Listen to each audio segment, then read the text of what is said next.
Sejam muito bem-vindos ao Mesa de Debates. Aqui quem está falando é o Guilherme. E vamos que vamos, pessoal, tá? Continuidade aqui a nossa programação da semana, conversando, debatendo, tratando aí de diversas questões e, obviamente, falar aí da luta, né, da classe trabalhadora, né, e conversar aí com seus representantes. E eu novamente vamos conversar aqui sobre os Correios, né? Algo que o Mesa de Debates fez bastante no ano passado. Esse ano aí, né? Acho que até por conta da quantidade que a gente fez, a gente não conversou ainda, né, com a categoria, com representantes da categoria. E no dia de hoje vamos fazer algo diferente. Vamos conversar com alguém aí que é da parte da oposição, né, sindical, né, que no caso é o Adriano Dias, né, do Rio de Janeiro, da CST. Então, Adriano, antes da gente começar, por favor, fale um pouquinho aí de você. Tá. Não, primeiro, Guilherme, eu queria agradecer o convite da mesa de debate, né, o seu convite. Vocês cumprem um papel muito importante trazendo esses debates sobre temas da classe trabalhadora. Eu sou Adriano, sou militante da CST, como o Guilherme falou, trabalho nos Correios do Rio de Janeiro, sou delegado sindical pela oposição, né, aqui ao Sindicato do Rio, certo? Também sou membro da CIPA, né, tenho uma atuação também aí na CIPA. Perfeito. Então, Adriano, primeiramente, qual é as demandas, né, a situação que os Correios se encontram hoje? Não, primeiro, o Correio estava na lista das privatizações, né? Foi retirado no início de janeiro, mas isso não mudou a situação de sucateamento, né, e da falta de estrutura que passa hoje a empresa. É uma empresa muito grande, ela entrega em todos os municípios do país, emprega mais ou menos 85 mil pessoas, certo? Então, assim, é uma empresa que precisa de uma estrutura de trabalho e também condições para os trabalhadores financeira ou de benefício para, de fato, conseguir, os trabalhadores conseguirem cumprir o trabalho, né? Então, assim, a gente vive hoje numa situação, primeiramente, de uma falta de mão de obra muito grande. Eu falei aqui que hoje nós somos 85 mil, mas 10 anos atrás nós fomos já 125 mil, então perdemos aí 40 mil trabalhadores. Isso traz uma sobrecarga muito grande, né? Conjunto aí dos trabalhadores, os que distribuem, os que recebem nas agências, né? Cria uma sobrecarga muito grande. Então, a primeira questão fundamental é essa, né? Precisa de um concurso urgente, né? Precisa de contratação concurso urgente. A segunda coisa é que está muito precarizado, muito sucateado. Eu vou jogar aqui o exemplo do Rio de Janeiro. Vocês têm acompanhado aí a questão do tema das altas temperaturas. No Rio de Janeiro, as temperaturas são altíssimas. As agências, as unidades de distribuição ou os prédios administrativos não possuem climatização, certo? É uma coisa, assim, horrível, bastante problemática. Esse é um problema, né, também, a questão da estrutura. E se mantém mecanismos, certo, dos governos anteriores que acabam criando mais trabalho para os carteiros, por exemplo, acabar distritos, que na verdade não acabam, na verdade acaba o número do distrito, mas ele segue existindo, isso alarga mais a entrega, ou o tema do DDA, que os carteiros não entregam, né, ficam alternando, um dia entrega de um lado da rua, outro dia entrega do outro lado da rua. Então, se no dia não conseguir entregar todo o lado A, no dia seguinte não vai entregar o lado A, vai entregar o lado B. O lado A vai para o outro dia, então isso vai acumulando. Então, mecanismos estruturais que acabam, na verdade, precarizando a situação aí dos trabalhadores, né? Tem o tema também do plano de saúde, que segue alto pelo salário que tem hoje, né? Os trabalhadores Correio têm o menor salário entre as estatais, né? Fruto de não ter aumento real há muito tempo, né? Nem recomposição. Então, esse tema também do plano de saúde é um tema que atinge bastante a categoria, né? Coloca a categoria com bastante preocupações, porque hoje, de fato, o desconto que é feito é muito grande, né? Em relação ao que o salário que o trabalhador ganha, né? Então, são temas aí mais ou menos que se conectam, né? O tema salarial, o tema da falta de estrutura e o tema da contratação, né? Que, como eu falei, Era em 2014, 125 mil, hoje são 85 mil. E o último concurso foi em 2011. Então, esse tema também é muito reivindicado, dizendo assim, pelos trabalhadores. E, Adriano, aonde que entra a discussão do arcabouço fiscal nisso tudo, né? Porque eu acho que tem um grande peso aí nessa discussão. Então, eu acho que assim, o arcabouço fiscal, ele entra na lógica fiscal do governo Lula, né? Bem, até abrindo parênteses, o arcabouço está se vendo agora seu impacto na greve dos servidores federais, né? Da educação federal, né? Que, por conta do arcabouço, pela criação desse teto de gasto, não quer aumentar o salário em 2024 e está propondo o parcelamento 2020 e 2026. O impacto aqui é o seguinte, é que, pela lógica do arcabouço fiscal, a União não vai meter dinheiro nos Correios. Os Correios hoje não tem dinheiro do Tesouro, é autossustentável, dizendo assim. Sobrevive com o que arrecada, certo? Mas toda a lógica montada é que a União, o Tesouro, não deve meter dinheiro nos Correios, certo? E um dos argumentos é de que isso pode contribuir para quebrar o teto do arcabouço fiscal. Então, assim, tem uma lógica, apesar de ser uma empresa que não tem dinheiro do Tesouro diretamente, mas a lógica montada do arcabouço faz que não tenha o financiamento da União, certo? O que o Correio fez agora? Pediu um empréstimo de 4 bilhões de reais no BRICS, que na verdade foi em euro, né? E, assim, colocando para o real, dá 4 bilhões de reais, certo? Para pagar mais à frente, se endividando, quando na verdade o Tesouro podia ter metido dinheiro na empresa, entendeu? Então, assim, eu acho que o arcabouço fiscal entra nessa lógica aí dos Correios, que não pode ter dinheiro do Tesouro, porque vai atingir o teto do arcabouço, também ficou uma lógica fiscal. Obviamente que o que está acontecendo nos servidores federais agora vai ser exemplo na campanha federal dos Correios, que é daqui a um mês e meio, né, pela lógica do governo, porque o Correio é uma empresa federal. Então, a lógica política e econômica, ela também entra aqui, independente se é direto com a União, se pega dinheiro do Tesouro, não. A lógica fiscal, ela entra na lógica da gestão da própria empresa, entendeu? Certo. E, Adriano, acho que uma coisa que a gente precisa, né, conversar aqui, né, inúmeras vezes que eu tratei sobre o tema dos Correios aqui no mesa de debates, né, eu escutei, né, a pessoa falando, né, que o Correios não vai ser privatizado, né, que isso, né, de fato é algo positivo, né, concordo, né, acho que isso é ponto comum.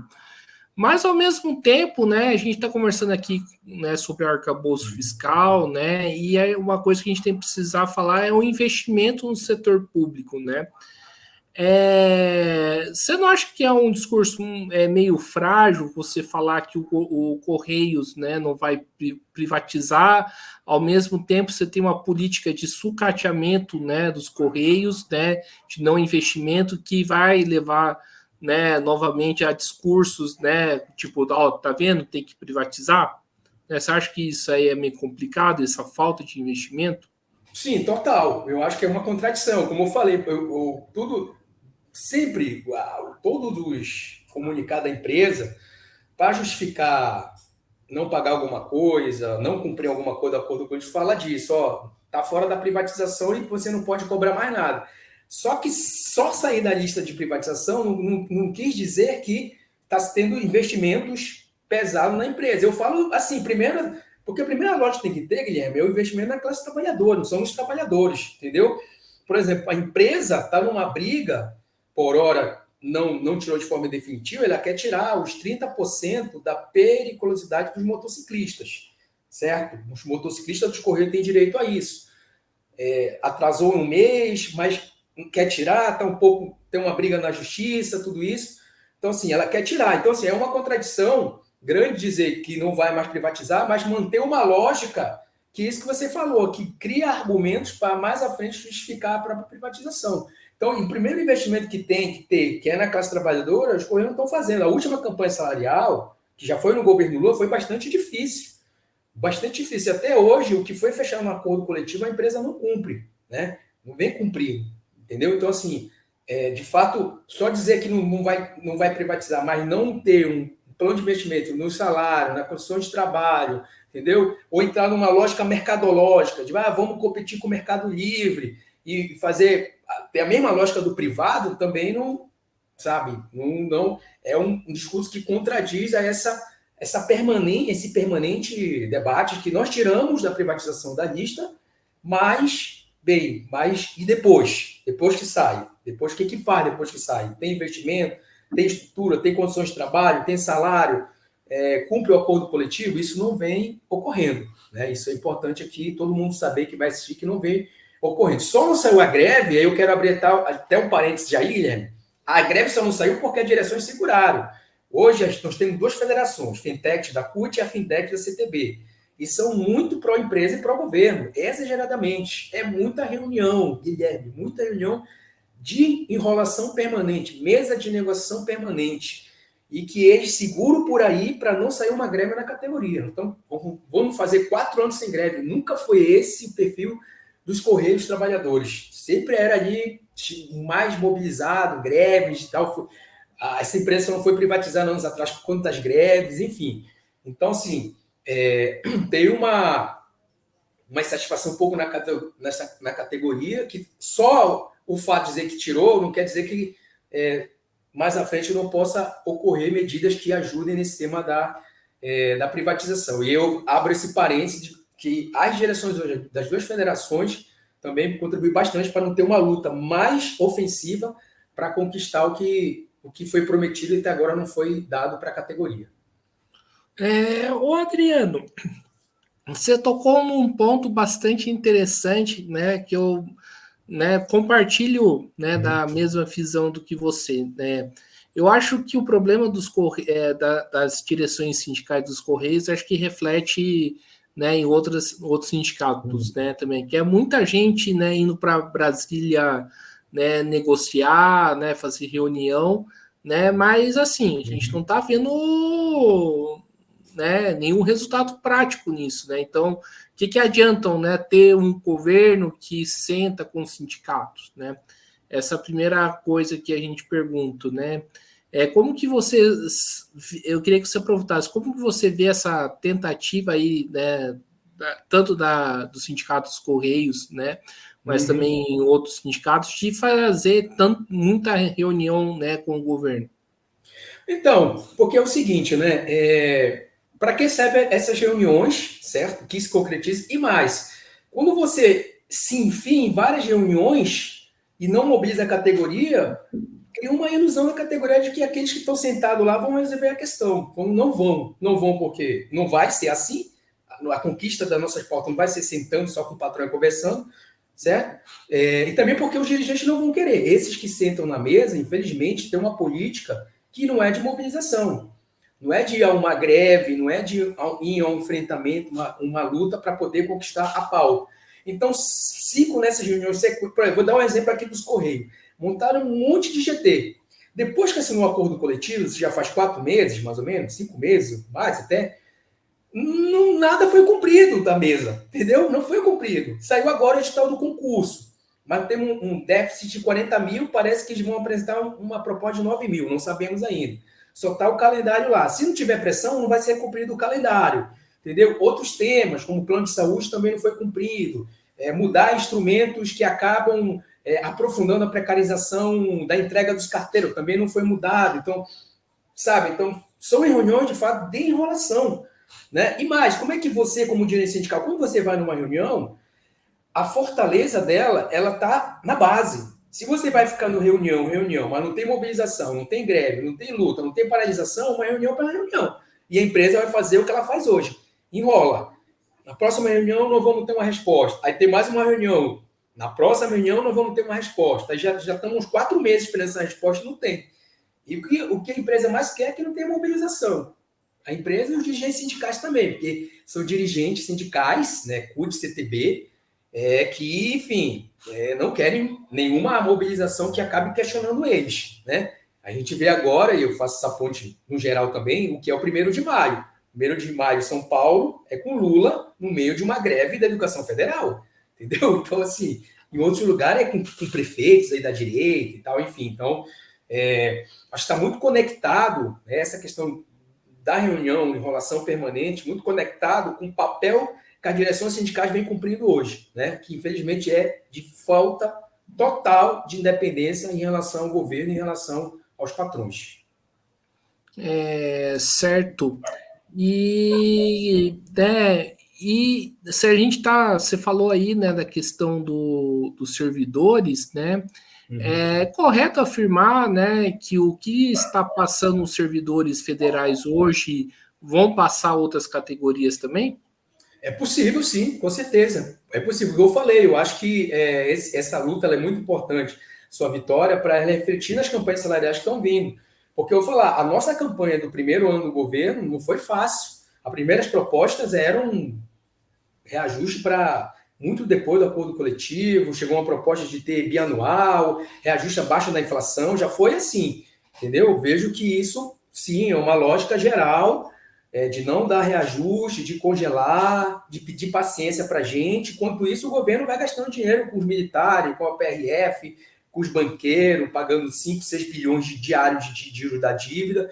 Eu acho que é uma coisa que pode refletir, sim, nas campanhas salariais que vão entrar agora, né? Nossa, que é a partir de junho, julho, geralmente, bancários também, que deve ser por aí, julho, agosto, setembro, eu acho que pode trazer uma reflexão aí, pode trazer uma consequência, com certeza. Certo. E, né, você falou um pouco, né? Então a tendência, né? Queria que você falasse mais. A tendência, né, da campanha salarial desse ano dos Correios é ser mais difícil do ano passado? Eu aposto que a proposta da empresa, pelo que ela vem colocando, de que inclusive teve prejuízo, né, em 2023 aí, eu acho que ela pode ser uma campanha dura, sim. Eu acredito que possa vir uma campanha dura esse ano. Eu acho que sim, pode ser que venha. E por isso nós temos que se preparar. Por isso que nós da CST, nós da Combate Sindical, defendemos desde já a mobilização permanente. Em vez de ter só a mesa de enrolação permanente, tem que ter a mobilização permanente, né? Porque tem esse tema salarial e tem essa sequência de temas que eu coloquei que a empresa não cumpriu em relação ao último acordo, né? Coletivo, da falta de estrutura, plano de saúde, DDA, enfim, uma série de pautas que não foram cumpridas, que estão se acumulando para o próximo acordo coletivo, e eu acho que esse acordo não vai ser muito fácil se não tiver uma luta, vai seguir proposta só. Primeiro, sempre redução, um aumento abaixo da inflação, aí depois joga uma inflação, porque assim, a categoria, do ponto de vista salarial, ela está precisando de uma recomposição de verdade, um aumento real, certo? Porque está cada vez mais atrasando, está cada vez mais defasado, né, esse tema salarial aí dos trabalhadores e trabalhadores dos Correios. O Adriano, né? Você falou aí dos sindicatos, né? Indo um pouco mais além da categoria dos Correios, né? Para você, qual que está sendo qual que é o grande problema dos sindicatos, das centrais sindicais hoje, que leva, dirigentes a sentarem aí para fazer essa enrolação permanente em vez, né, de organizar a luta? Primeiro que são dirigentes que não têm nenhuma independência, né? São direções que não têm nenhuma independência em relação ao governo. Primeiro isso. Eu acho que isso aí depois desdobra toda a capitulação. Tem um tema que é muito forte nos Correios, mas isso deve acontecer em outras categorias, em relação ao tema do governo, que é os cargos, né? Os dirigentes sindicais hoje estão ganhando cargos dentro do governo, dentro da estatal, dos Correios. Acho que isso também acontece em outros lugares, né? Então, a primeira coisa é isso. Com essa falta de independência, obviamente, vai capitular o patrão, né? Como eu falei, o 1º de maio vai convidar o Lula no meio da greve da educação federal. Então, obviamente, que esse papel político que eles vêm cumprindo não vai desembocar, né, na mobilização. Ele vai desembocar para segurar as lutas, para não enfrentar o governo, para não enfrentar os patrões. Hoje, eles são parte do governo, são parte dessa frente ampla com União Brasil, com o PP, com toda a burguesia, né? Então, como eles são parte desse projeto, né, e não tem independência em relação ao governo, obviamente que a mobilização e a luta fica totalmente secundarizada, né? Fica totalmente secundarizada, porque não vão mobilizar para enfrentar o governo que eles apoiam. Não vai ter isso, a não ser que tenha, de fato, uma pressão grande, uma rebelião bem grande, como vem acontecendo na educação federal, é um exemplo disso, porque a política da direção da Fazubra não era ter greve, não era, só que chegou numa situação sustentável e não conseguiram segurar. Né? E a proposta, pior ainda agora, né?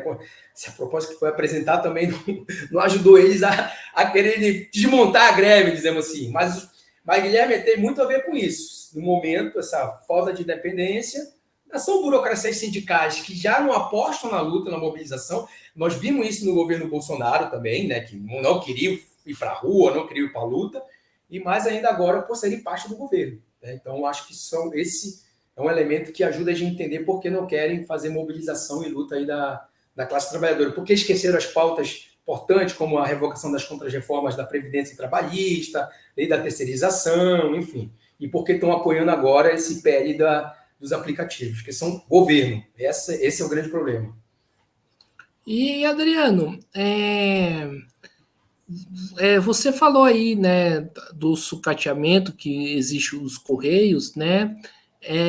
A questão aí da falta, né, de concurso, né, que é algo que muitos reclamam, né, quando vem aqui para falar dos Correios, atrapalha a visão que a sociedade tem, né, dos Correios?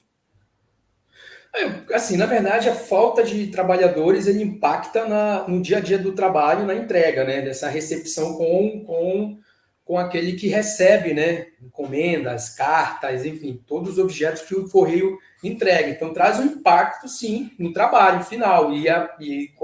Tem mais dificuldade de chegar as encomendas, as cartas, enfim. Então, traz um impacto na sociedade nesse sentido, porque o atendimento, ele acaba sendo precarizado pela falta de trabalhadores e trabalhadoras, né? E aí cresce todo aquele discurso lá, né, da privatização, que não funciona.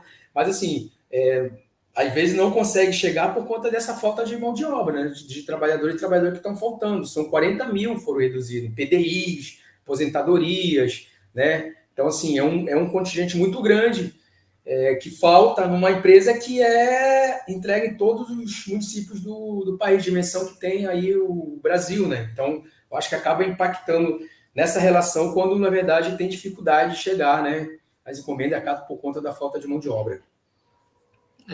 Certo. E, Adriano, a grande, né, pergunta que eu faço, né, sempre que eu debato aí a questão dos Correios, né, embora, né, por enquanto, né, acho que inclusive, né, não dá para, né, manter muita confiança, né, nisso, né, por enquanto que os Correios não estão privatizados. Mas por que não se deve privatizar os Correios aí para você? Não se deve privatizar os Correios, primeiro por ser um serviço muito importante, não vejo não só pela lógica da encomenda, mas pela questão da estrutura logística que existe, questão das vacinas, enfim, de outras situações que o Correio usa a sua estrutura para isso, né? Também não chegariam cartas, encomendas, telegramas no lugares mais longe do país, porque, na verdade, hoje, quem garante chegar lá nos lugares mais distantes, que só chega de barco, são os Correios, né, Mercado Livre, não essas empresas. Na verdade, essas empresas utilizam os Correios para poder chegar lá no final, né, porque eles só querem o filé mignon das capitais, né, e os serviços que ficariam muito altos nos valores e também o impacto dentro da classe trabalhadora dos Correios, que seriam demissões de 30 a 40 mil pessoas, pelo menos. Né? Tudo que a lógica traz do privado, que é aumento de tarifas, não atendimento à população e demissões, que é o resumo um pouco do que acontece quando se privatiza uma estatal. Né? A gente está vendo isso na energia, aqui a gente vê no Rio de Janeiro no trem, nas barcas, no metrô, né? Que agora está 7,50 no Rio de Janeiro. Então, assim, consequência maior é isso, a população não vai ser atendida, vai ter preços altos, os trabalhadores vão para a rua, que mais ou menos é o que acontece quando se privatiza uma estatal. E o Adriano, né, a gente está falando aqui dos Correios, e na minha opinião, né, inclusive, né, como para além da questão política, né, inclusive como usuário, né, eu percebo que o serviço dos Correios é bem melhor do que outros serviços, por exemplo, como por exemplo, a Mercado Livre, né? Que os Correios entregam na hora, né? O Mercado Livre às vezes enrola um pouco mais. Eu queria que você comparasse o serviço de um com o serviço de outro também. Não, primeiro não tem que comparar pela relação de trabalho, né? Porque O do Mercado Livre entrega a qualquer hora, é uma coisa precarizada, não tem benefício por entrega, né? Toda uma relação precarizada de trabalho muito grande, né? Então é isso. Não tem o que, por exemplo, nós conquistamos nas lutas, os Correios têm, né? Tema salarial, de benefício ou uma estabilidade. Então, a primeira coisa é isso, essa relação trabalhista, que é uma coisa, assim, muito precária, né? Em relação aos Correios, apesar dos nossos problemas que nós temos, não tem comparação de como é a pré-criação do Mercado Livre, né? Eu acho que essa é a primeira grande diferença. Segunda, que pelos trabalhadores, não pela gestão, mas pelos trabalhadores, tentam se cumprir o trabalho, fazer a entrega e tal, né? Enfim, no sentido de atender a população, com essa compreensão que é importante atender a população. Então, uma segunda diferença também importante, né? Então, mas o central mesmo, acho que da grande diferença é essa relação de trabalho, que fruto da nossa organização, das nossas seguidas greves que nós fizemos quase anualmente, nós temos direito no Mercado Livre, é uma precarização total, né? Eu acho que eles pagam por entrega. Por isso que, coitados, os trabalhadores ficam ali avulsos, né? São trabalhadores avulsos, ficam até meia-noite entregando, sem direito nenhum, sem previdência, sem nada, entendeu? Eu acho que essa é uma diferença fundamental entre as duas, né? Certo, né? Como o próprio falei, né? Eu sempre falo, o problema não são os trabalhadores, né, do Mercado Livre, mas sim essa política, né, de precarização. Adriano, né? Um tema acho que seria importante a gente falar, porque se reproduziu nos Correios, mas ao mesmo tempo acho que vai se reproduzir, por exemplo, na categoria, né, dos servidores federais, em relação à questão, né, daquele discurso, né, que alguns setores da esquerda, né, petista fazem, né, de que os trabalhadores dos Correios seriam uma categoria que estava à direita, né, que estava apoiando o Bolsonaro. Como que você vê esse tipo de discurso contra os trabalhadores dos Correios? Primeiro que assim, na primeira eleição, na verdade, como uma grande parte da classe trabalhadora, infelizmente, né, o setor dos Correios votou no Bolsonaro. Foi verdade, 2018, né? Isso aconteceu, não é um problema dos Correios, no geral, inclusive tem um setor ainda da classe trabalhadora mais precarizada que segue com o Bolsonaro, certo? Então, teve esse impacto aí que foi reflexo na eleição geral, né? Obviamente que é um processo eleitoral, né? No processo eleitoral, no segundo agora, uma ampla maioria, de fato, não votou no Bolsonaro, né? Inclusive foi uma categoria que votou em peso no Lula, né? Pelo tema da privatização. Eu acho que é um discurso que não quer conversar com o trabalhador, entendeu? Entender também o que foi que aconteceu para que em 2018 votasse no Bolsonaro. O que leva a esse processo, né? Nós tivemos fundo de pensão, né, roubado, tivemos vários problemas também nos governos do PT e depois do Temer, que era vice da Dilma. Então, isso talvez leve, de forma errada, obviamente, porque não deveria votar no Bolsonaro, a ter esse voto, que aconteceu nos Correios, aconteceu em outras empresas também. Então, assim, é uma coisa que, na verdade, não tenta ter uma leitura mais geral, né? O que levou a esse voto, né? Totalmente errado. O que leva?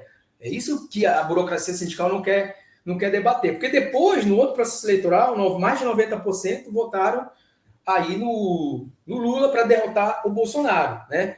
E agora também votaram, mas não deram cheque em branco, né? Não deram cheque em branco. Estão cobrando desde a última campanha salarial, que seguem cobrando. Não é que está uma lua de mel, não. Ou seja, votaram e querem respostas. Que eu acho que é o que está acontecendo em várias categorias também. Votaram, mas querem resposta. Então, é um discurso que, na verdade, não quer entender o que aconteceu, né? E não quer entender o que aconteceu e não combateu também, porque quando ganhou o Bolsonaro nos Correios, nós demos batalhas homéricas para que tivesse luta contra o governo da extrema-direita. Teve uma greve de 2020 muito dura, no meio da pandemia, que depois foi desmontada no final, e depois não teve mais greve. 2021, 2022, eles aceitaram o acordo coletivo do Bolsonaro, inclusive com uma PR menor, não quiseram fazer nenhuma mobilização mais forte, não fizeram nenhuma luta, entendeu? Então, assim, faz um discurso, mas também não combate, né? Faz um discurso contra a extrema-direita, mas não combate na prática, né? Nós tivemos, assim, batalhando, eu não falo só pelos Correios, não, aqueles atos gerais que tiveram em 2021, o meu sindicato aqui e as federações passaram longe, não chamaram nem a categoria para aqueles atos gerais que ocorreram em 2021, né? Inclusive, em 2020, na greve, alguns utilizavam esse argumento, não vou apoiar a greve porque votaram no Bolsonaro, então estão se ferrando. Então, assim, é uma coisa até meio despolitizada, simplista, certo? Que não vê a importância da greve que foi em 2020 no meio da pandemia. Então, eu acho que acaba trazendo essas consequências erradas, né, de não apoiar uma luta de uma categoria porque no processo eleitoral votou errado, entendeu? E, na verdade, depois seguiu na luta, fez uma greve em 2020 e segue agora exigindo que, de fato, se cumpra o que foi prometido em campanha. Adriano, eu acho bastante interessante, eu queria que você comentasse o que você colocou, porque eu já estou vendo alguns setores que se reivindicam de esquerda, né, falando, por que os servidores federais não fizeram a greve contra o governo Bolsonaro? Mas assim, cara pálida, não adianta você falar isso para o servidor, sendo que a direção, né, dos sindicatos se organizou pouco, né? Sim. Tinha que ter feito o que estão fazendo na Argentina, por exemplo, né? Sim. As manifestações de massas, né, que estão tendo aí contra Milei. Não, com certeza, eu escuto muito esse debate, né? O problema é a direção. A direção não convocou para enfrentar o Bolsonaro, né? Então, enfim, teve a pandemia, mas também se utilizaram da pandemia para não mobilizar. Então, eu acho que esse é o fator. Não é que a galera estava querendo todos aqueles ataques, as normas. Aliás, vou abrir um parênteses aqui, né? Algumas normas do Bolsonaro para o Serviço Público Federal não foram revogadas pelo Lula ainda, né? Não foram revogadas. Então, mas assim, eu acho que isso é um debate muito raso, né? Para quem não quer apoiar a greve, não quer apoiar a luta, né? E não tem porque a direção não chamaram. Como eu falei, teve a greve de 2020, diante de muita pressão, porque Bolsonaro mexeu todo o nosso acordo coletivo. Então, saiu a greve pela pressão da categoria em cima das direções, mas 2021, 2022, que era governo Bolsonaro ainda, foi zero luta no Correio. Inclusive, quando votou a privatização na Câmara, nós não estávamos paralisados, nós estávamos trabalhando, todo mundo trabalhando, a federação não teve a coragem de chamar uma paralisação e passou na Câmara. Depois no Senado empacou, né, o projeto de privatização. Mas assim, isso é um símbolo. No meio do governo da extrema-direita, votando a privatização, a gente estava trabalhando. Não teve nenhuma paralisação, entendeu? Para poder barrar, alguma luta para barrar essa votação na Câmara dos Deputados. E, Adriano, agora saindo um pouco da questão dos Correios, sempre faço isso, acho que é interessante conversar também. Né, a gente está conversando aí, né, sobre o governo Lula 3.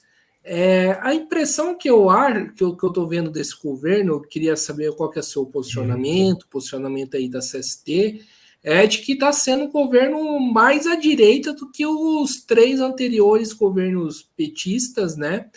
3,5, né, para falar a verdade. E o governo Lula está se esforçando, né, e muito para poder abrir caminho para a extrema-direita voltar em 2026, né? Então, primeiro que o governo Lula, né, tá com já era uma frente ampla no processo eleitoral, trouxe o Alckmin, ampliou agora nesse governo, com União Brasil, com o próprio bolsonarista PP lá do Pará, que hoje é ministro do Turismo, né? Então, assim, de fato, ele fez uma amplitude, né? Ele não é a mesma situação econômica dos outros governos, não é um momento na mesma situação econômica, ele ampliou essas alianças e rapidamente já aplicou um ajuste fiscal que é o arcabouço fiscal, né? Então, assim, é um governo de fato que é o governo do patrão, um governo de conciliação de classe e que não é nosso aliado, né? Eu acho que isso é importante explicar para quem ainda tem ilusão que não é nosso aliado, um governo que aplica o arcabouço fiscal, congela salário, ataca os trabalhadores e se concilia com a União Brasil, PP e toda essa corja aí de partidos que estavam na base bolsonarista. Então, eu acho que, sim, é um governo, de fato, que ele, não assim, nos outros também atacou, mas nesse momento ampliou mais ainda suas alianças, né? E rapidamente já saiu a atacar via arcabouço fiscal, né? No momento que as pessoas também querem uma resposta, né, sobre o que foi prometido em campanha, que não está sendo cumprido, entendeu? E o governo não vai dar essa resposta. Não dá e não vai dar essa resposta porque vai no caminho disso, da conciliação, do ataque, do tema aí do arcabouço fiscal, né? Mesmo nesse tema da privatização, fez vista grossa para a privatização do metrô de BH, hoje que está lá com uma série de demissões preparadas e a tarifa mais alta, não quis revogar a privatização da Eletrobras, que também está preparando um pacote de demissão. Então, um governo que, de fato, aprofunda, né? Eu acho, no tema econômico, no tema político, essa questão de dizer que não vamos lembrar o golpe, 60 anos do golpe, para não minimizar os militares, para mim é uma política que, de fato, pavimenta para a extrema-direita, né? É igual a conciliação que foi feita com os militares, né, depois da anistia geral para todos os torturadores. Segue essa lógica aí, né? Meio que isso, né? Então, de fato, essa política, né? Ou seja, um ataque econômico e essa coisa de não querer enfrentar a extrema-direita, né, com o Múcio no governo dizendo que não vamos lembrar 60 anos, acho que pavimenta, assim, ajuda o tema da extrema-direita. O PT nem a prisão do Bolsonaro está mais defendendo, entendeu? Nem a prisão, esqueceram essa pauta, né? Nem isso estão mais defendendo. Então, de fato, acaba ajudando, sim, a extrema-direita que segue na rua e fazendo mobilização. Certo. E como que anda a oposição, né, no Sindicato dos Correios? Uhum. Como é a oposição? Então, nós somos uma Como que oposição anda? bastante combativa. Quem dirige o nosso sindicato aqui no Rio é a CTB. Há uns 20 anos já, sei lá, mais até. E é uma direção muito burocrática, né? Então, a gente faz uma oposição muito pela base, temos um boletim, temos a situação cotidiana, porque, assim, nas assembleias, por exemplo, nós somos impedidos de falar na assembleia por parte dessa direção, né? Então, assim, a gente, no dia a dia, tenta dialogar com a categoria, construir com a categoria, levar as pautas, denunciar essa direção, né, para tentar construir esse movimento sindical independente do governo, combativo, que esteja conectado à base, né? É uma batalha muito grande, obviamente, porque nós brigamos contra um aparato sindical grande, antidemocrático, autoritário, na verdade é assim que a CTB dirige, mas a gente segue tentando ter audiência, levando uma outra política sindical para a categoria. Fazendo debate sindical, mas também fazendo os debates políticos, né? Porque não está desconectado aí ser uma atuação sindical com as pautas políticas do país. Certo.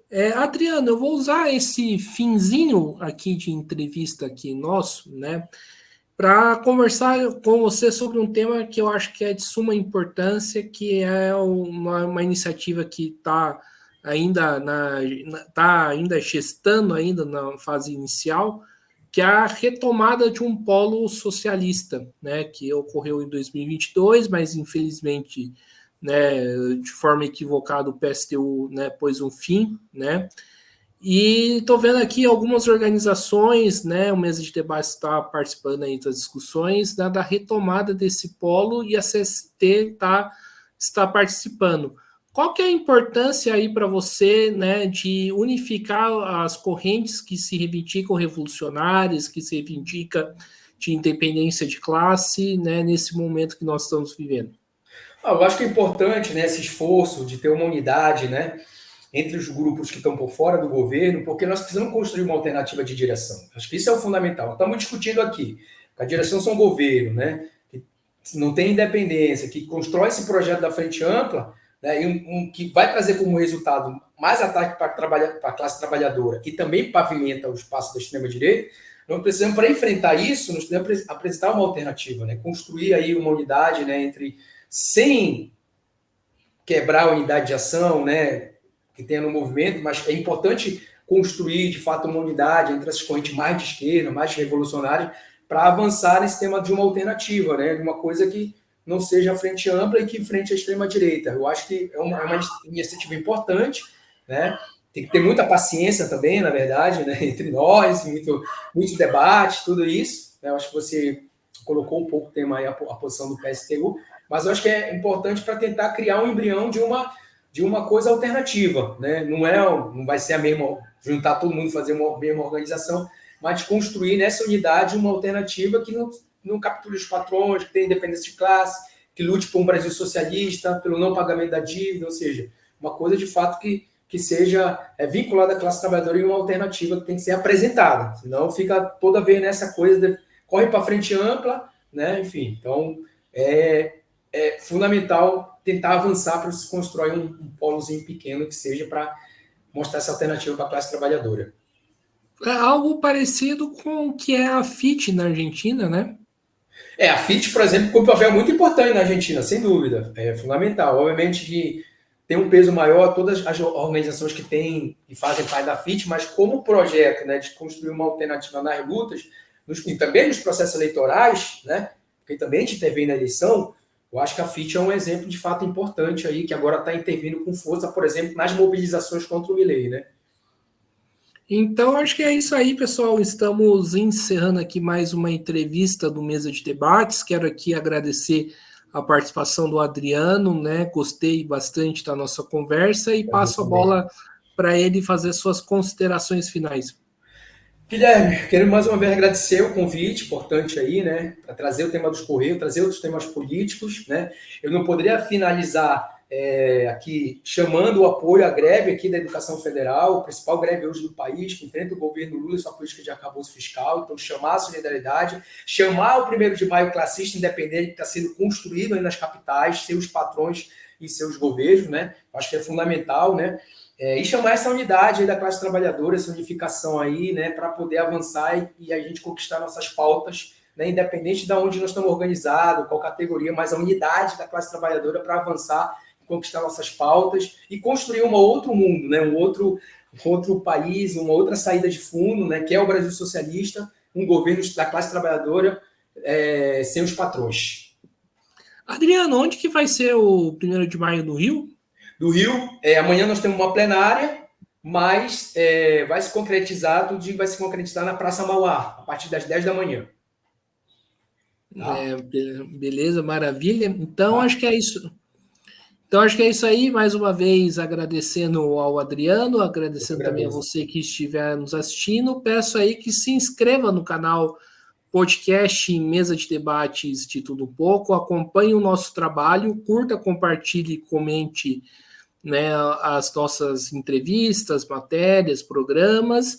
E quem puder, né, segue a gente também no TikTok, né, Instagram, Facebook. Agora também nós estamos no Quai, né? E quem puder contribui aqui com o nosso Pix também, né? 385-007-02800 CPF. Nós estamos aí numa campanha financeira, né, para tentar alavancar, né, ainda mais o canal, né, trazer aí, né, um público novo para assistir as entrevistas e para poder, né, ser uma fonte alternativa de mídia para a classe trabalhadora, mas também, né, um centro, um polo de debates, né, para poder avançar aí na luta de classes. Então, quem puder contribua aí com a gente, né, qualquer quantia, né. E o Pix está aí, 385-007-02800 CPF. Então, acho que é isso aí, pessoal. Né? A programação continua. Um forte abraço e fui.